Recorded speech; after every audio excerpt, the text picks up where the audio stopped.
jour s'est levé dans la lutte pour notre chère patrie. Du nord, sud-est-ouest, militons debout. Pour le Togo, mouillons le maillot. Au but, droit au but, nous sommes debout pour la victoire.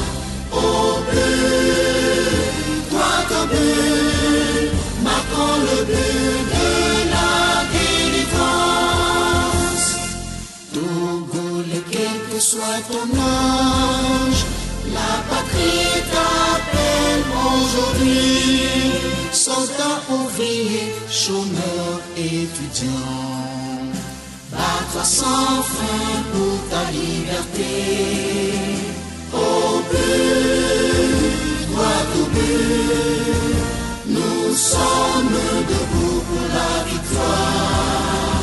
Au but, droit au but, marquons le but de la délivrance. La victoire est à notre côté. Jamais, jamais tu ne connaîtras la famine, la honte, le doute et la peur. Ta libération est enfin proche. Au but, droit au but, nous sommes debout pour la victoire. Au but, droit au but, marquons le but de la délivrance. Mes chers compatriotes, Togolaises et Togolais, jeunesse togolaise, sève vivante de notre peuple. Le Togo, notre cher pays, traverse la crise la plus profonde de son histoire. Jamais, depuis l'indépendance, autant d'incertitudes et d'inquiétudes n'ont pesé sur le quotidien et le lendemain du peuple togolais. En ce début de la deuxième décennie d'un nouveau millénaire, le devoir impérieux des pouvoirs publics devait être le souci de dispenser une formation de qualité à haute valeur ajoutée à notre jeunesse afin d'accélérer l'entrée du Togo dans la société du savoir. Ce projet de société ne peut se concevoir que dans le cadre d'une planification de nos ambitions, de nos audaces, pour un Togo moderne, un Togo développé, un Togo capable de se prendre en charge en apportant sa contribution au rendez-vous des nations pour la fierté des générations présentes et futures. En lieu et place des mesures innovantes, élaborées avec la nécessaire vision qui confère à une société la force, la perspicacité et les moyens de construire un avenir radieux pour les générations présentes et à venir, les tenants du pouvoir en place n'ont de cesse de se jouer de la morale républicaine et des exigences de la bonne gouvernance. Ainsi, l'éthique a déserté le champ de l'action politique dans notre pays, tandis que l'imposture et le parjure sont consacrés dans le mépris total de nos constitutions et des valeurs républicaines.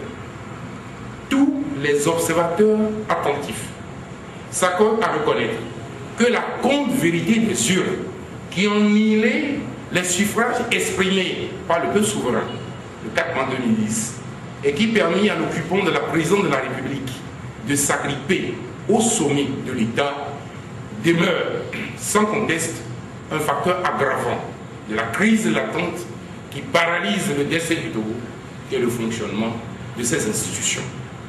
Or, c'est précisément le déséquilibre larvé des institutions qui encouragent la malgouvernance, favorisant conséquemment la corruption généralisée, la concussion, le gaspillage et le détournement des débits publics. Mes chers compatriotes, Togolaises et Togolais, jamais dans l'histoire contemporaine de la terre de nos aïeux, nul gouvernement n'a connu un tel niveau de prise de confiance. Les habitudes honnies qui ont discrédité le régime ancien lui ont survécu et se sont amplifiées dans un environnement marqué essentiellement par le déficit de la morale républicaine, de l'éthique au cœur de l'action politique qu'incarne le pouvoir héréditaire auquel, paraphrasant l'écrivain Fénelon dans son adresse au roi Soleil Louis XIV au XVIIe siècle, tous les Togolais, en cœur, pourraient salmodier ceci, je cite, « Si votre pays se détruit du dedans, inexorablement, son agriculture se meurt, ses paysans subissent la faim, la maladie et les privations. Vous conduisez le peuple les yeux bandés, insensés comme vous êtes, vers l'abîme. » Fin de citation. Le régime installé au forceps, après la disparition en février 2005 du général, n'a pas répondu aux attentes des populations.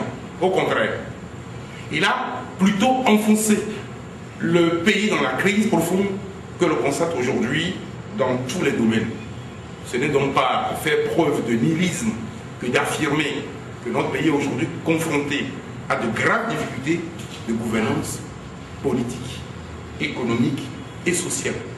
En effet, au plan politique et institutionnel, la logique du parti-État, voire de la personne-État, du régime dit du nouveau leader, a vidé de toutes ses substances les institutions républicaines et instrumentalisées au service d'un homme et de son clan, tout en foulant au pied les libertés individuelles et collectives et en remettant en cause les acquis démocratiques. Cette même logique a aussi plongé les agents de l'État dans l'indignation, source de découragement et de laxisme, réduisant à leur plus simple expression les notions de service public, d'administration républicaine et d'intérêt général.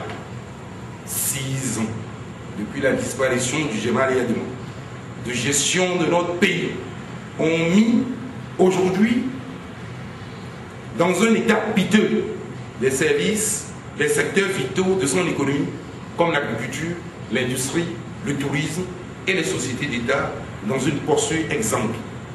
Au plan des valeurs, de l'éthique et de la bonne gouvernance, la corruption est loin d'être un épiphénomène, car elle a investi et gangréné les secteurs vitaux de la nation, comme l'illustrent les scandales qui défraient chaque jour la chronique, pendant que les comptes valeurs sont érigés en valeur et les comptes modèles donnés en exemple à la jeunesse et la comptabilité des unes et des comptes publics, le trafic d'influence et des passe-droits à moyen rapide d'ascension politique et sociale.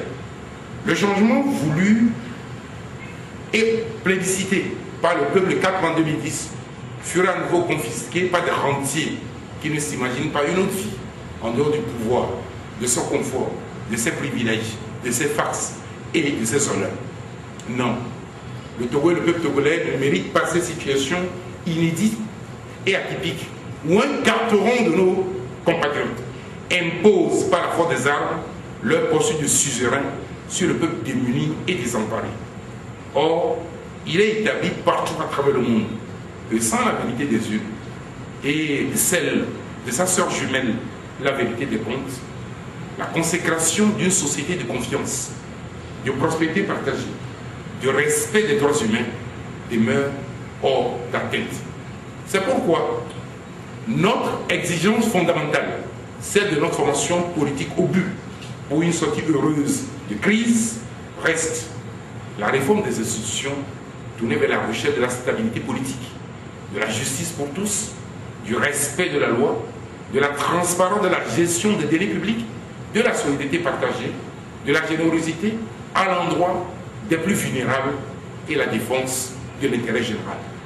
L'attitude du gouvernement qui persiste à recourir à la ruse et à la brutalité pour s'exonérer des réformes issues de l'accord politique global APG est un acte de haute trahison du peuple, car en matière de bonne gouvernance, la mission essentielle d'un gouvernement est d'œuvrer au renforcement des institutions et contribuer utilement à la mise en place des comptes valeurs, comme si demain il devait partir. Ici, chez nous, au Togo, sous le règne de Faure Gnassingbé, la gestion des affaires de notre pays procède de l'aveuglement et de l'irresponsabilité en ce qu'elle tient dans la plus grande aversion toutes les réformes indispensables dont le pays a pourtant bien besoin de son unité, le développement de son économie et l'avenir de notre jeunesse. Sinon, comment comprendre qu'après cette service de l'APJ signée au Togo en août 2006, comme de l'ISOP, pour se purifier des massacres des populations qui nous réclamaient que la vérité des urnes en avril 2005, l'actuel pouvoir incarné par Faure Gnassingbé s'obtient-il à délerer et à patauger dans le statu quo de l'immobilisme pervers? Le régime de Faure Gnassingbé apporte ainsi la preuve qu'il ne respecte pas la parole donnée. Comme si cet ensemble pour le moins singulier ne suffisait pas à établir la sentence donc, de la mauvaise foi du régime, l'occupant de la présidence de la République annonce depuis la fin de l'année 2010 un dialogue qui peine à s'enclencher dans la récurrence des contradictions entre les turiférés du régime sur les thèmes de référence de ce dialogue n'en finit pas, ce qui trahit l'arrière-pensée du pouvoir à mener les acteurs politiques et ceux de la société civile à un énième marché de dupes. Mes chers compatriotes, les multiples événements qui secouent le continent en général et notre sous-région ouest africaine en particulier doivent rappeler aux prédateurs des richesses nationales et des libertés publiques qu'il y a un temps pour tout. Un temps pour tromper, un temps pour établir la vérité, un temps pour voler, un temps pour rendre, un temps pour brimer, un temps pour subir la rigueur de la justice, un temps pour rester et un temps pour partir. Refuser de prendre en compte cette réalité équivaudrait à une grande méprise qui conduirait le leader nouveau dans les décombres de l'histoire et exposerait sa coterie à des conséquences significatives. Togolaises, Togolais, mes chers compatriotes, l'heure est grave. Je vous sais profondément exaspéré par ce régime et les forfaitures qu'il accumule au fil du temps. N'avons-nous pas une seule vie? Ne doit-elle pas servir une cause noble et juste? La mienne, je la dédie au combat pour la liberté, la justice et la dignité du peuple togolais. Comme Churchill, devant la Chambre des communes le 13 mai 1940. Permettez-moi, mes chers compatriotes, cette allégorie churchillienne. Je cite: « Je n'ai rien d'autre à offrir que du sang, de la peine, des larmes et de la sueur. » Fin de citation. Pour réaliser les ardentes